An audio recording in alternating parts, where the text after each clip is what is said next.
Hey, aloha everyone. Michelle Melendez with Blossom Inner Wellness and StandTogetherHawaii.com. And this video is with my inner circle, and you can check that out at blossominnerwellness.com. We're going to be talking today about the fact that there's nothing wrong with you, and I'm going to be giving some tips on how to integrate negative emotional trauma, because we all have it. If you're in a human body, you have emotional trauma. And I'm talking with one of my members, and she just shared some things about her journey that are challenging, which all of us right now, everybody right now in the world, we have some type of uh, of of negative thing around our life that is, and the only way we move forward is to have a negative experience. That's actually how the wheel moves. When you look at a wheel, the wheel goes up positive and then it goes down negative, and that's actually the only way that it moves forward, is by that up and down motion. If it was just always up, there'd be no moving forward, there would be no emotional expansion. So we actually have to have these negative experiences in order to see what it is that we want and move forward toward what it is we want. And there's also a time where we're tired. I know I am, of emotional trauma, and always feeling like the title for this call is "There's Nothing Wrong with You," and a lot of us sometimes feel, or I'll just speak for myself. Before, in the past, I would make myself wrong for my emotions. I would make myself wrong for feeling a certain way. I shouldn't feel this way. Why do I keep doing this to myself over and over again? And I want to be the first, if you've never heard this before, is that there's absolutely nothing wrong with you. And that emotional trauma is part of you. It's part of you and is part of your journey of moving back toward love and back toward balance. And that's so I want to share an emotional, or I'm sorry, yeah, an emotional practice that you can do when you start to feel a negative feeling about yourself, because our brain, our self-talk, we are conditioned toward going toward the negative. And I believe it's one of the reasons is because back in the ancient times, when cavemen were trying to just survive, they had to see what was wrong. They had to look at what was wrong in order to keep themselves safe. So when they went out into the world, they're looking for the saber-toothed tiger. They're looking for any signs of anything that's wrong so that they can be safe and not be eaten. And I think that that's part of our of journey, is that frequency of negativity, of constantly talking to ourselves and looking at what is wrong, is not only, I think, inherent in just being a human being, but also programmed by the media and by different magazines, always looking at what's wrong with us, because that makes the beauty industry a $1 trillion industry, because we're looking for something outside of ourselves to make ourselves feel better. But here's the thing. If you realize that your journey, no matter what it is, or matter what happened, if you fully, instead of trying to fix it, there's always, I'm healing myself, I'm working on that, I'm trying to I'm using maybe different medications, marijuana or alcohol, to help me feel better. And instead, if you actually just embrace that part of you, really embrace that part of you, without, and not make it wrong, not make it right or wrong or good or bad. You just absolutely go, this feeling. And I put my hands on my heart, because when I put my hand on my heart, I connect with my heart and it takes me out of my head. So the first thing I do when I'm feeling my emotional, one of my emotional traumas is abandonment. I had a father who committed suicide in '94. I had parents who divorced when I was 15, and literally left me and my sister alone at home by ourselves. My mom would make sure there was food in the fridge, but she was never home. And so that feeling of abandonment it's a part of my history, and it's a part of my experience of being growing up from a little girl, teenager to adult. So it's not going to go away. And here's the thing is that a lot of times people think they're going to fix themselves and this feeling, this emotional trauma is just going to go away. It's not. But what will happen when you start to fully embrace it as a part of your life experience and you don't believe it, you don't make it right. You don't make it, you just go, okay, this is a part of my my human journey, and I embrace it as being a part of me. And there's nothing wrong with it. And there's nothing right. And there's nothing good and there's nothing bad. This was a part of my emotional trauma, either in this life or prior. And it even can be ancestral. It can come from your parents, it can come from your grandparents, it can come I believe it's 5 lineages back. Unless it's a major trauma like murder, if somebody was murdered in a family, that can actually go, I believe, 7 generations back because the trauma is so intense. But so your emotional trauma is not only coming from your life experience, but it's also coming from your ancestral line. You come in with trauma as a baby. And so when you're in your mom's womb, this the frequency of your mother and her trauma is in the fetus, is in your body as you're growing. And then when you're born, you have a soul plan before you come. This is my belief. You can take it on or not. But you have a soul plan when you come, that you know what it is that you want to do, and you're guided toward that plan. This is why some people like to draw and are artists, and some people like music, and some people are athletes and different things like that, because your soul, you're being guided to your passion. And when you first are born, you also have trauma from your parents. It starts to create your personality. So Leah, I don't know if you want to, how is this coming across for you? I know you're the only Yeah, one on the call right now.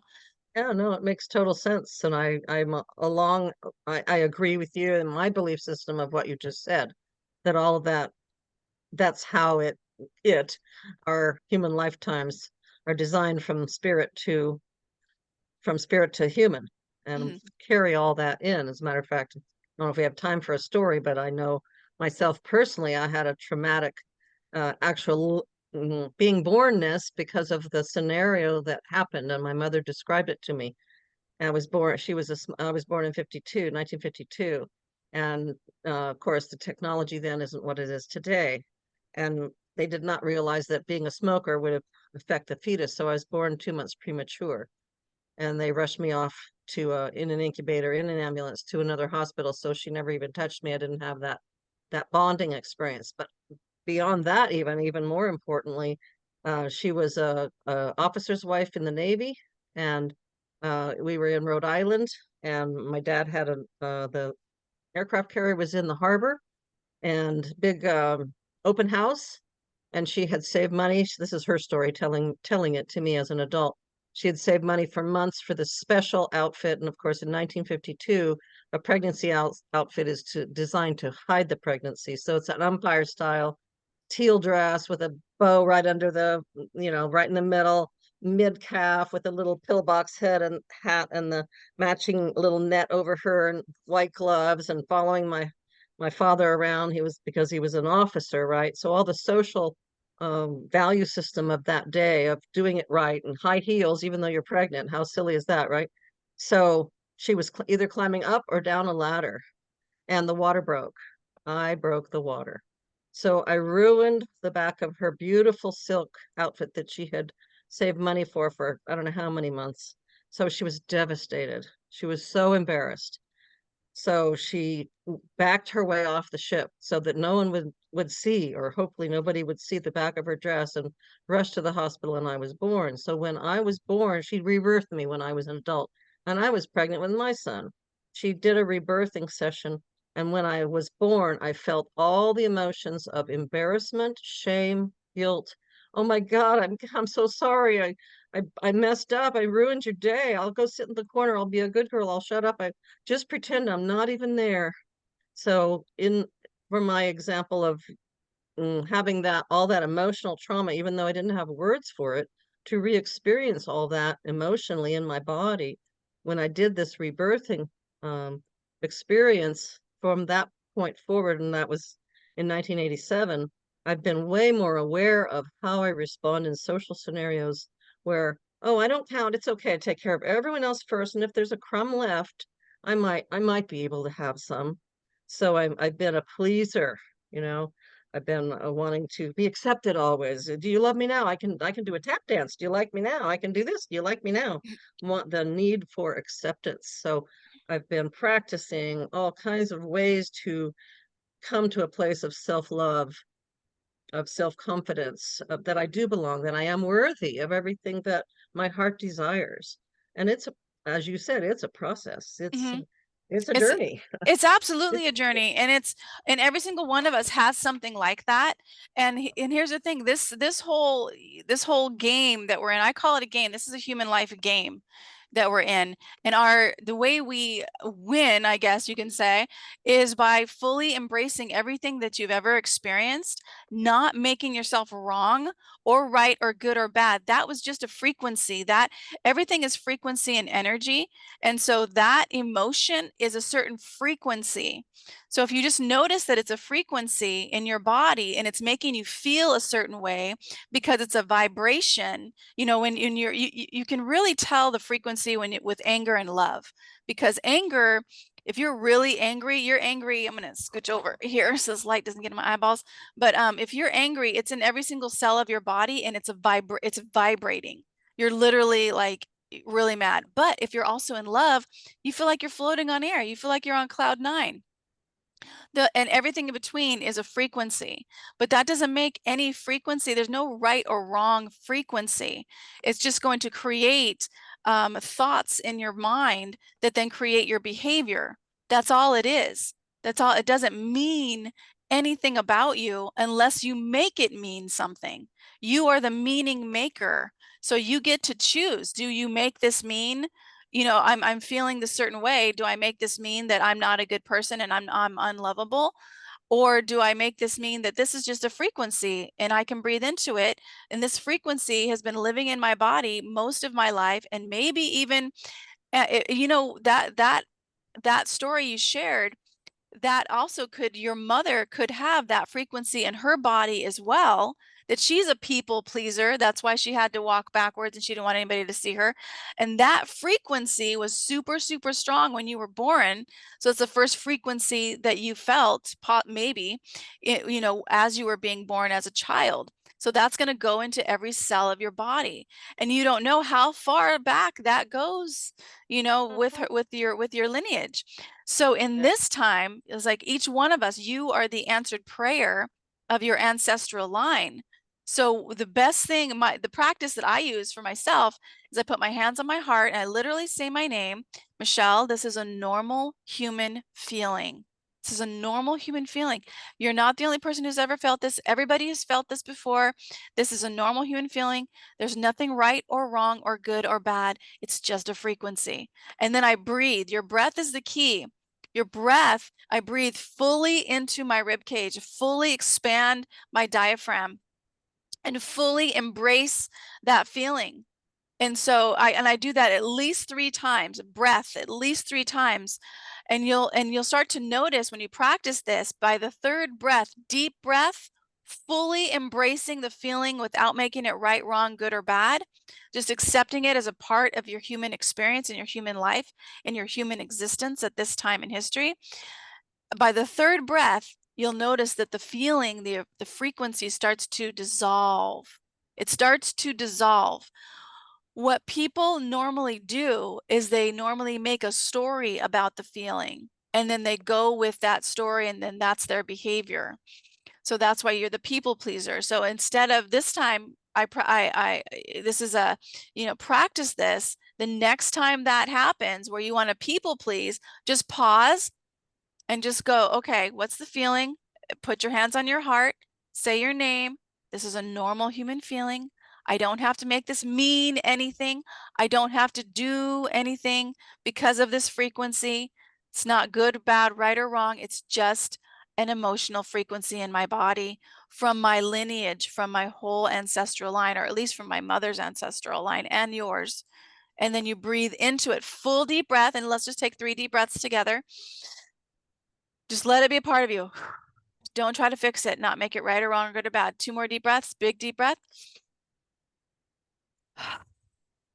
1 more deep breath, just a part of your journey. And what do you start to feel after that? Comfort. Yeah, it's changed. You change the frequency. You change the frequency. So what is going on in this day and age is that the powers that be want us to be afraid. And I'm just going to scooch over again because this light keeps scooching over. But the powers that be want us to be in fear. And what happens when you're in fear is that triggers different things in your body and different behaviors. And that's why people comply with the different things that are happening in the world. And I just want to say it like that because of fear, because of that frequency. So every frequency, emotional frequency you have will create a thought, which will create a behavior. But when you recognize the frequency, instead of going into just the story of it and allowing yourself to be guided by that frequency, when you recognize it and you become the observer, oh, this is a part of my past. This is a part of my human journey. I don't have to believe this feeling. I don't have to make it mean anything. And you just fully embrace it as a part of your life experience. And with breath, breath is key. Now you're free. Now you get to choose the feeling you have next. You get to choose the emotion you have next because you get to choose the next thought. How's that coming across? Yeah, that's a beautiful exercise. Thank you. I'm going to adopt that. I have now adopted that immediately, and I will use that as a tool when I have these moments because, yeah, being human is quite interesting sometimes. Sometimes I'm crying at myself, and sometimes I'm laughing at myself, and everything in between. So, yeah. Yeah, and there's nothing right or wrong or good or bad about any of it. It's just an Um, experience. It's just a human right. experience. And that's why we're here. We're here to have the whole gamut of experiences, anger, sadness, joy, comfort, love, all of it, you know? And so let's just, if we start to just embrace all of it, and we get to choose what it means. We get to choose what it means. You know, a lot of, you know, with the, I'm just going to take it just a tiny bit political, you know, with the political thing, there was some people who are angry about Trump, some people who are happy about Trump. It doesn't matter. It's what you make it mean for yourself, and then Mhm. breathe into it. And then you get to choose, you know, what it is you want to feel next. If you get to choose only, you only get to choose if you become the observer of your emotions. If you don't become the observer of your emotions and notice how you're feeling and not make it right or wrong or good or bad, then you don't have free choice. You are actually the slave to your emotional frequency because that's what's creating your behaviors, and that is leading you on the path to repeating over and over and over again what you've always had. But once you become the observer and the acknowledger, this is an emotional frequency. I don't have to believe it, and you breathe into it, now you're free. Now you get to choose. You only get to choose if you become that observer of your emotional frequency. Yeah. Okay. Cool. So Powerful. Thank you. that's that's my Hmm. lesson or my teaching for today. And I always do prayers at the end of my videos. So this is my inner circle, you guys. If you want to join my inner circle, you can go to blossominnerwellness.com. So you have to sign up as a private member and then click on more programs, and you can find my inner circle there. So let's just go ahead and pray. Infinite intelligence, great spirit, you are beating our hearts and breathing our bodies. You're moving the sun across the sky. You're running the tides in the ocean. And we just give you so much gratitude because this is a journey that we're all on, and we're each guided. We're each guided to doing what is ours to do in this world. And we're each guided through the emotional expansion of our trauma to return to love, to return to balance, to return to the understanding that there is absolutely nothing wrong with us and there's nothing to fix. There's only acknowledgement, observation, which leads to freedom. And Great Spirit, we are just so grateful knowing that each one of us is guided right now through our passions to doing what it is ours to do, and to finding peace in our own lives. Because when we find peace in our lives and we are living a life that we love, that emanates out to the world, that this world can be a better place. We call that forth now, Great Spirit. We call forth freedom for all people around the world. We call forth peace and love for all people around the world. And we bind anyone who does not value that in humans. We bind them from harming anyone. If they want to believe that, that is their choice. But we bind them from harming anybody.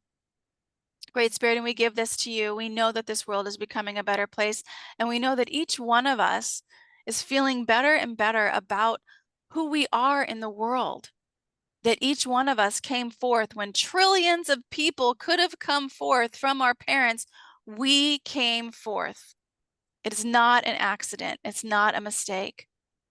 And Great Spirit, we just honor our journey right now. And we know that we are being guided by the light and love that surrounds us and is always with us. We are never, never alone. We know that it is done. And so it is. So it is. Thank you for Thank, joining me. thank you. Have a wonderful week. You too. Aloha.